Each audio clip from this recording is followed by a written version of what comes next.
আনুমানিক মহাভারতের সময় অন্ধ্রপ্রদেশের গুন্টারের কাছে গোলকোন্ডা হীরার খনি থেকে কোহিনূর হীরাটি পাওয়া যায়।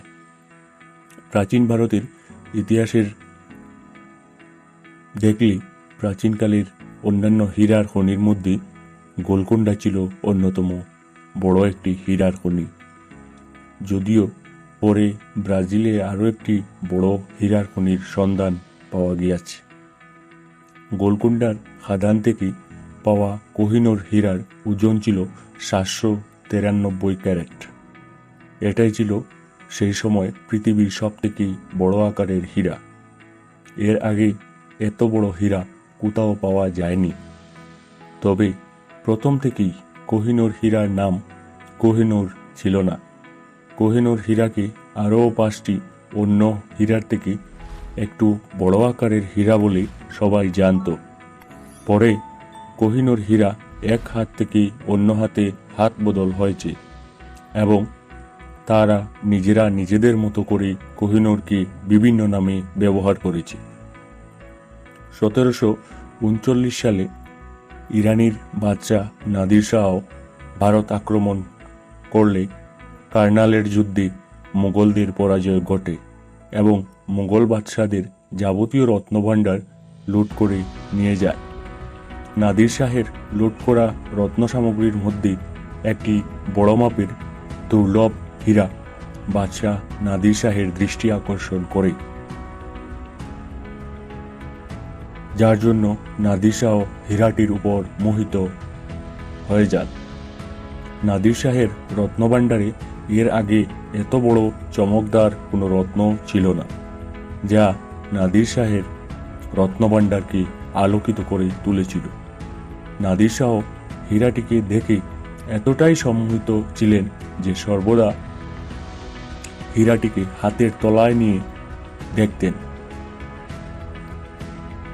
হীরাটিকে যখন প্রথম তিনি দেখেছিলেন তখন তার মুখ দিয়ে বেরিয়েছিল কোহিনূর, যার অর্থ হচ্ছে ইরানিতে পার্সি ভাষার শব্দ কোহ, যার অর্থ হলো পাহাড়, এবং নূর শব্দের অর্থ হলো আলো। কোহি এবং নূর দুটি শব্দের মিলিয়ে অর্থ দাঁড়ায় পাহাড় ভেদ করে বেরিয়ে আসা আলো। এর আগে কোহিনূর হীরার আলাদা করে নির্দিষ্ট কোনো নাম ছিল না। নাদির শাহের দেওয়া নামের পর থেকে হীরাটি কোহিনূর নামে পরিচিতি লাভ করে। কোহিনূর হীরার দাম নির্ধারণ করা সম্ভব হয়ে ওঠেনি, কারণ এখনও কোহিনূর হীরা কারো কাছে বিক্রি করা হয়নি। কোহিনূর শুধু এক হাত থেকে অন্য হাতে হস্তান্তর হয়েছে, যুদ্ধের বিনিময়ে অথবা যৌতুকের মাধ্যমে। মোগল সম্রাট আকবর তার আত্মজীবনী বাবরনামায় কোহিনূর হীরার উল্লেখ করেছেন। তখন পর্যন্ত মোগল রাজকোষে কোহিনূর হীরা একটি সামান্য হীরাই ছিল। আলাদা করে কোহিনূর বিশেষ কোনো তকমা তখনও পায়নি। বাবরের পুত্র হুমায়ুন তার বাবার কাছে কোহিনূরের মূল্য জিজ্ঞাসা করেন। তখন সম্রাট বাবর হুমায়ুনকে বলেন, কোহিনূর হীরার বিনিময়ে যদি আরও অন্যান্য রত্নের সঙ্গে মূল্যাঙ্কন করা যায়, তবে কোহিনূরের মূল্য দিয়ে বর্তমান পৃথিবীর সমস্ত মানুষের মুখে দুদিনের অন্ন তুলে দেওয়া যেতে পারে। মোগল রত্নভাণ্ডার লুট করে কোহিনূর হীরা নাদির শাহের হাতে পৌঁছলে নাদির শাহের বেগম কোহিনূরের মূল্য কত নাদির শাহের কাছে জানতে চান। তখন নাদির শাহ বলেন, আমার রাজ্যের 5 জন সব থেকে বলবান পুরুষকে ডেকে যদি তাদের হাতে ঢিল দিয়ে পূর্ব পশ্চিম উত্তর দক্ষিণ 4 দিশায় এবং একজনকে আকাশের উপর দিকে ঢিল ছুটতে দেওয়া হয়, তারপর তাদের ঢিল এই 5 দিকে যতদূর পর্যন্ত যাবে ততদূর পর্যন্ত চারিদিক সোনা, রূপো এবং আরও অন্যান্য মূল্যবান রত্ন দিয়ে পাহাড় সমান করে দিলেও হয়তো কোহিনূরের সমতুল্য হবে না। আজ থেকে প্রায় 50 বছর আগে চীনের হংকংয়ে একটি হীরার প্রদর্শনী হয়। সেখানে দেশ বিদেশির বিভিন্ন দামি সব হীরার নিলামি হচ্ছিল। সেই প্রদর্শনীতে গ্রাফ পিঙ্ক নামের 24.78 ক্যারেটের একটি হীরা ছিল। সেই হীরাটি ওই প্রদর্শনীতে বিক্রি হয় $46 মিলিয়ন। এর থেকে সহজেই অনুমান করা যায় যে কোহিনূরের মূল্য কত। বর্তমানে কোহিনূর ইংল্যান্ডের মহারানীর মুকুটের শোভা বাড়াচ্ছে।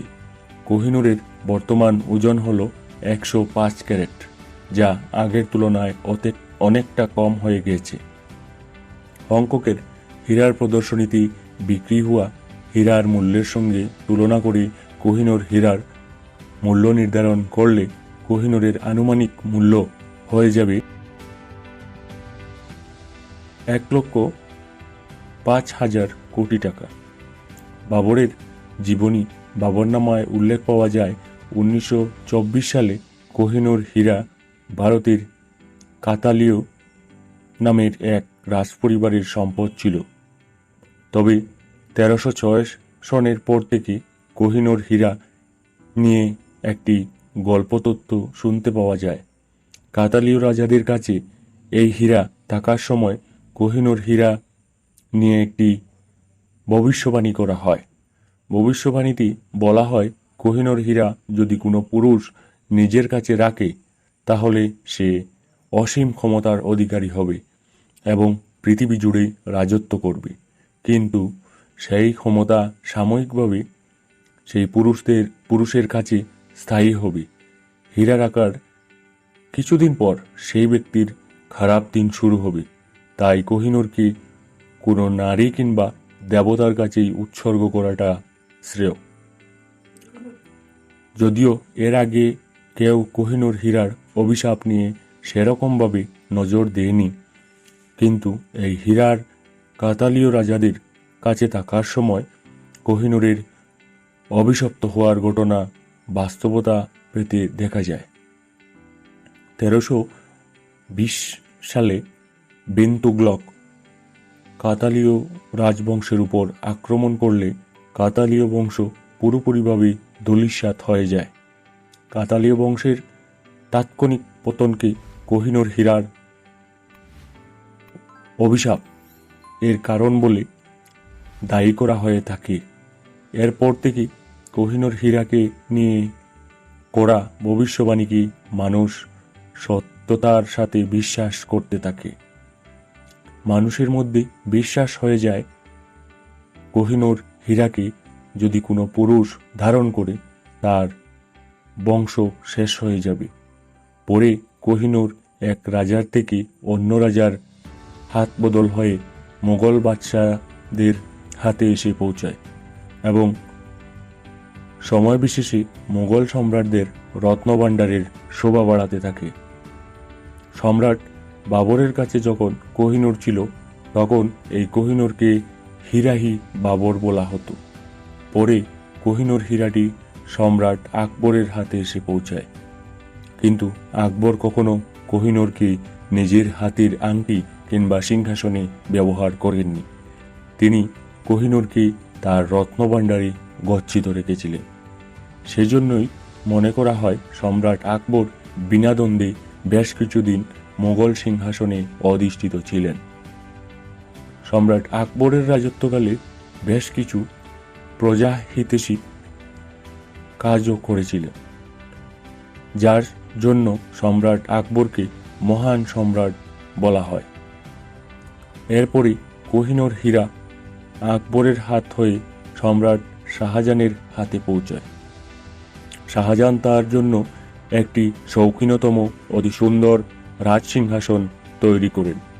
এই সিংহাসনটি তৈরি করেন সৈয়দ গিলানি নামের একজন কারিগর।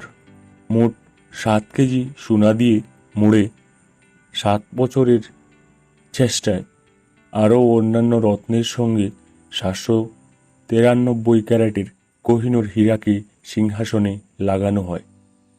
আর সম্রাট শাহজাহান সিংহাসনটির নাম রাখেন তখতে তাউস। এই সিংহাসনটিকে শাহজাহানের ময়ূর সিংহাসন হিসাবেও আমরা জানি। এই ময়ূর সিংহাসনটি কারুকার্যের দিক থেকে এতটাই চিত্তাকর্ষক ছিল যে ময়ূর সিংহাসনের কারুকার্য দেখার জন্য দেশ বিদেশের নামিদামি জহুরিরা মোগল দরবারে ভিড় জমাত। মনে করা হয় শাহজাহানের ময়ূর সিংহাসনে কোহিনূর লাগানোর পর থেকে শাহজাহানের খারাপ সময় শুরু হয়ে যায়। ময়ূর সিংহাসন তৈরি করার কিছুদিন পর শাহজাহানের স্ত্রী মমতাজ মারা যান এবং তিনি প্রিয় মমতাজের স্মৃতিতে তাজমহল নির্মাণ করেন। শেষ বয়সে শাহজাহানের পুত্র ঔরঙ্গজেব শাহজাহানকে বন্দী করে জেলে পুরে দেয়। ঔরঙ্গজেব দিল্লির সিংহাসনে আসীন হলে কোহিনূর ঔরঙ্গজেবের হাতে এসে পৌঁছায়। ঔরঙ্গজেব কোহিনূর হীরাটিকে পালিশ করে চমক ফিরিয়ে আনার জন্য তুর্কি থেকে একজন জোহরকে নিয়ে আসেন।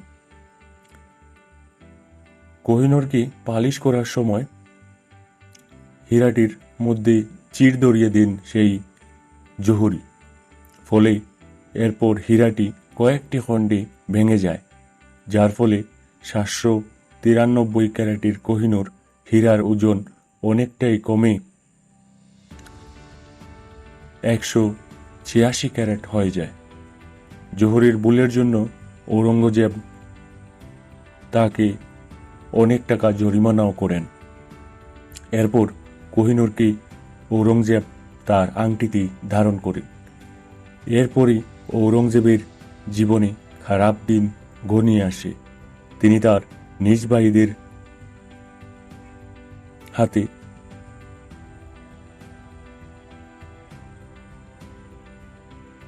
নিহত হন। 1793 সালে নাদির শাহ মুঘলদের পরাজিত করে কোহিনূরকে সাথে করে ইরানে নিয়ে চলে যান, আর নাদির শাহই হীরাটির নাম রাখেন কোহিনূর। কিন্তু নাদির শাহ এর হাতে কোহিনূর হীরা এলে নাদির শাহ কপালে দুঃখ নেমে আসে। কোহিনূরের হাত লাগার কিছুদিন পরই নাদির শাহের নিজের লোকেরাই তাকে হত্যা করে। নাদির শাহের উত্তরাধিকারী স্বরূপ নাদির শাহের নাতি শাহরুখ সিংহাসনে বসেন। নাদির শাহের একজন বিশ্বস্ত সেনাপতি ছিলেন আহমেদ আবদালি। সেনাপতি আহমদ আবদালি শাহরুখকে একজন অভিভাবকের ন্যায় রাজকার্য পালনে সাহায্য করেন এবং শাহরুখ খুশি হয়ে কোহিনূর আহমেদ আবদালিকে দিয়ে দেন। ইতিহাসের পাতায় এই ঘটনা ছিল প্রথম ঘটনা যেখানে কেউ বিনা যুদ্ধে প্রথমবার কোহিনূরকে শুধু প্রতিদান হিসাবে দিয়েছিল। আহমেদ আবদালি ছিলেন আফগানিস্তানের বাসিন্দা। তিনি কোহিনূর হাতে পাওয়ার পর তার নিজের দেশ আফগানিস্তানে নিয়ে চলে যান। আফগানিস্তানের রাজা আহমদ শাহ দুররানির হাতে তুলে দেন, কিন্তু দুর্ভাগ্যের বিষয় আহমদ শাহ দুররানি বেশি দিন কোহিনূরের ঐশ্বর্য সুখ ভোগ করতে পারেননি।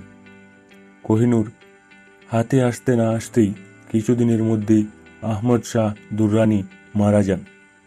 এরপর সুজা শাহ দুররানি কোহিনূর হীরা এবং রাজ্যের উত্তরাধিকারী হন। কিন্তু কিছুদিনের মধ্যে কাকতালীয়ভাবে সুজা শাহ দুররানি তার সামন্ত রাজারা কৌশলে ছলনার আশ্রয় নিয়ে সুজা শাহ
কারণ অনেক আগে থেকেই ব্রিটিশরা কোহিনূর হীরার ইতিহাস শুনে আসছিল, তাই তারা এত দামি একটি রত্নকে নিজেদের কাছ থেকে হাতছাড়া করতে চাননি। 1396 সালে ইংরেজ ইস্ট ইন্ডিয়া কোম্পানির গভর্নর লর্ড ডালহৌসি রাজা রণজিৎ সিংয়ের 13 বছরের নাবালক পুত্রকে সঙ্গে করে কোহিনূর হীরাকে নিয়ে ইংল্যান্ডের উদ্দেশ্যে রওনা দেন।